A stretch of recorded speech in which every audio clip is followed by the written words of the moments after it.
نحن نعيش في أزمة أخلاق. أزمتنا اليوم مش أزمة اقتصادية، أزمتنا أزمة ضمير. ضمير.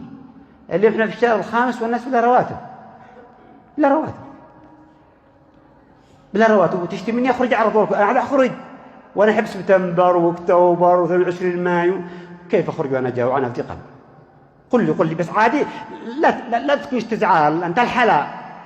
احنا صابرين، ما عاد ندش نخابر علشان التعب.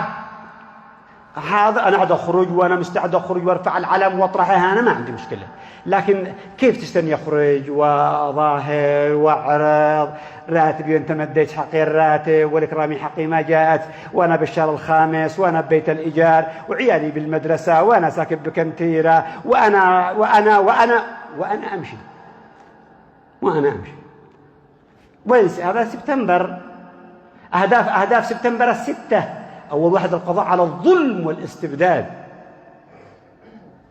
ما كيف نقول إحنا سبتمبر نرويهم معنا، ندي السبتمبريون نقول لهم قوموا يا أحفاد القردعين والثلايا واللقيا والعلوفي، وتعالوا عينوا أهدافنا الستة، ولا واحدة قارحين جو. في مستجدات، في جديد. أخلاقنا رسولنا.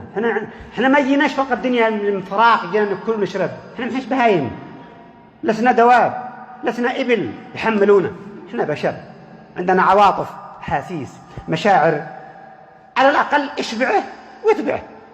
لكن ما نشتيش نرجع مرة ثانية برنامج كان طيب يأكل ويأكل، كان طيب يكون حق الخلق، وكتب على الفل حق من خارج. وأما بنعمة ربك فحدث. ما أقول إن أنت حلال، إن أنت دقاء صاحب بزوك حقي الراتب وسرقته. ما أقول لك أنت الحلا وأنت الغلا وأنت الكل بكله. ماذا نقول؟